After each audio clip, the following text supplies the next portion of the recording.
Okay, hey, welcome to another episode of On the Wrist from Off the Cuff. Today we have a really fun review for you from the brand Spinnaker. And before I even dive into anything else, you can already tell from the reflection of the studio lights on this crystal that something's different. You typically never see that on this channel, and one of the reasons why you can here is because the crystal on this watch is absolutely bonkers. The theme of the watch is truly bonkers. And honestly, like, it's a fun, wild watch.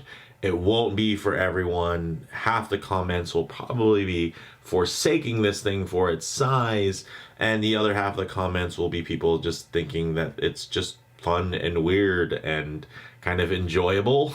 So I'm ready for it, guys. I'm here for it. Go ahead, start commenting now. So with that said, guys, Spinnaker is a brand that offers classic nautical design, aesthetics, really in affordable modern packages. In terms of the type of watch, this is of course a dive watch.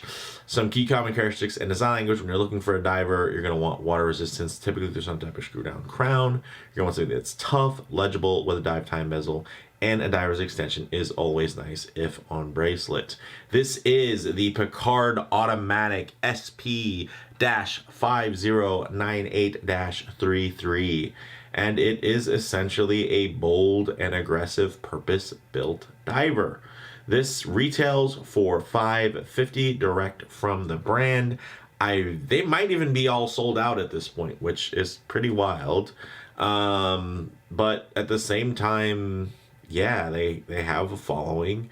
The theme is quite niche, but I could see people getting really excited about this. I've seen people get excited about watches that were thick and chunky that didn't look this cool and didn't have this much of a refined theme. So to see those things all come together all in one place, sure, yeah, it makes sense. So with all that said, let's go ahead, zoom the camera out, get this piece in hand, and take a closer look. All right, guys, this thing is a monster. It's a beast. Check this out. What? Look at that dome. It's just wild, guys. It is out of control. Look at that distortion, that play. And I will say that this underwater, though, will be much more legible. But holy smokes, when you're not in the water, look at this thing. It's wild. And the crazy thing is that, you know, when you look at the rest of the watch, it's actually designed sedate. It just happens to be ultra just bubbly and thick. Guys, this is a 45 millimeter diameter, and the thickness, if I'm talking including the crystal, guys, 21 millimeters. This has to be the thickest watch ever featured on the channel. 21 millimeters. Wow, blown away. 52 millimeters lug to lug, and it does have a female end link, but you can see there, even with a female end link, sometimes it doesn't mean that like the bracelet isn't going to have any level of kind of overhang as it protrudes following the lines of the case, which I think it follows the lines really, really well. You can see that great helium escape valve. This crown is an absolute pleasure to operate because it's quite huge, but you know, that's something to take in consideration here.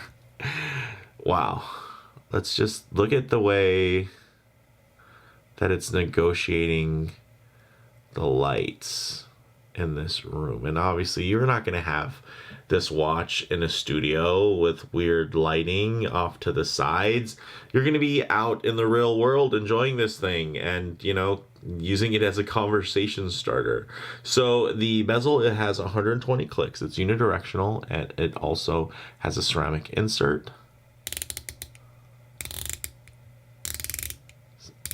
A very nice touch of back play,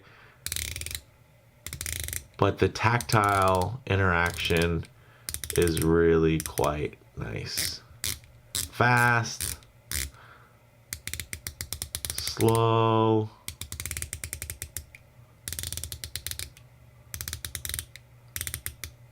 the grip on here is quite nice, as you can see. this thing is enjoyable. I'm getting a kick out of it, guys. Again, yell at me down in the comments below. Crown is screw down and signed. Inside, you're gonna get a Seiko Instruments NH35. So very similar to the 4R35 movement from that perspective. The case back is solid, and it does have this really cool kind of polished and raised motif there, which is very attractive. Check it out. Very nice and smoothed out, so nothing sharp on the skin, which I can appreciate. The dial is matte black with the date at the 3 o'clock. It does have these cool applied indices, or at least they look applied. They could just be raised and then loomed, but to me it looks like they're 3D applied loom blocks. So if that's the case, very cool. And if it's not the case, hey, good job fooling me. Now, in terms of the rest of it, guys, you're getting brushed and painted hands. You're getting Swiss Super Luminova. It does glow green. And then in terms of water resistance, you would expect a lot for this watch. It's 550 meters of water resistance. Now, are there thinner watches that have 500 meters of water resistance? Absolutely. There are thinner watches that have 1,000 meters of water resistance. This is the thickest watch I've probably ever seen in real life, guys. So that's part of the theme. That's the way it's supposed to look. Don't expect this to have some outrageous, 5,000 meter depth rating. Ultimately, even a 200 meter depth rating pretty much tells you that it can go deeper than a human can. So don't worry about that unless you're planning to break any world records anytime soon. Also, the bracelets, very nice. As you can see, I think well proportioned, nice kind of curvature around it, very simple in that kind of 3-link style design. Not fully articulate or anything like that, but it does have 22 millimeter lugs, so quite proportional from that perspective. And then this tapers down 2 millimeters down to 20. It does have that pressed clasp, but it is quite solid from that perspective. And the action with the push button, the folding section is actually milled out, which is great. Also, you are getting a pressed diver's extension that you can use, as well as manual micro adjust holes from that perspective. So there's a lot there, a lot going on, and it just comes together and it works. Let's see how wild this thing rides on my wrist. All right, guys, as you can see, honestly, it doesn't really overpower it too much. I think it does have some decent proportions in terms of the dial to bezel ratio. But let's see it. Oh, yes, look at that.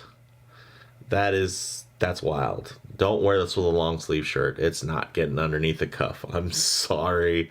It's just the facts. Man, look at that thing. It's really, of course, it's a fun thing. It's a gimmick. This is just a gimmick. This isn't, it's fun though. And gimmicky things. People buy Snuggies for crying out loud, right? Instead of just using a blanket. So if Snuggies can sell, then these crazy overbuilt divers that pay homage to earlier, simpler times when a build like this would be the only way to ensure super deep depth water resistance, I think it's fun. I don't think it's going to be anybody's one watch. It's definitely going to be somebody's wild card from that perspective. But it's just, there's something quite charming about it. I wish they would kind of do a plain, smaller version of this, maybe much flatter and thinner, a little bit smaller in diameter, but just the same color combinations, because I think this thing actually looks quite nice. It's just that, kind of wow factor in terms of that profile that really just this was like a Ben 10, transform kind of thing. This is quite It's large and it is in charge. So if you're looking for flex status and you want to, have the biggest, baddest, boldest watch, this could secure you that wish, just because this thing is an absolute monster. But let's go ahead, get it off wrists, zoom the camera out, get ready for some Lume shots, low light transition, and closing thoughts. Okay, let's go ahead and hit the lights here. Yes, those Lume blocks are just blocking it up. And you can see in the dark, much more legible, a lot less reflection, a lot less play. But you know what else I like to do during these Lume shots is work in some low light transition, because you're not always going to be out in the middle of a field enjoying direct sunlight. A lot of times you're going to be coming in out of the building, walking underneath an overhang, sitting underneath the shade of a tree, or just spending time in your favorite automobile. So it's just really important to represent what these watches look like in terms of their textures, in terms of their finishing, in terms of the color render. How does this look in less than optimal lighting? How does it look in harsh lighting, high contrast like this? Typically, this would expose any type of physical production defect in terms of the finishing, but you can see still quite uniform in terms of the way that the light glides over those links and wrap around that bezel. So really great, and still, again guys, super legible. Check that out. It's impressive. Maybe it's not my style, but wow, for the person who is this target demographic, there's a lot to enjoy here. It just, on the wrist, guys, it wears like a beast. It kind of has this steampunk like old meets new technology spin, which I think is cool. It's really quite heavy without really feeling as top heavy as you would think. So I again, impressed there, because I was expecting this thing to just want to fly off my wrist. But I'll say that it actually sat pretty well. In terms of model variants, there's a hunter green as well as a dark Caribbean blue.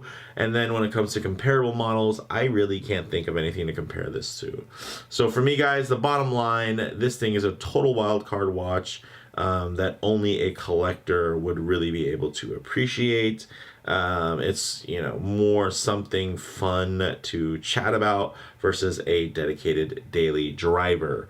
So absolutely more of a conversation piece than probably a daily timepiece. But I'll leave that up to you guys. Let me know what you think in the comments below. If you liked the video, please leave a like. And if you haven't already, please subscribe for more content just like this. Thanks, guys.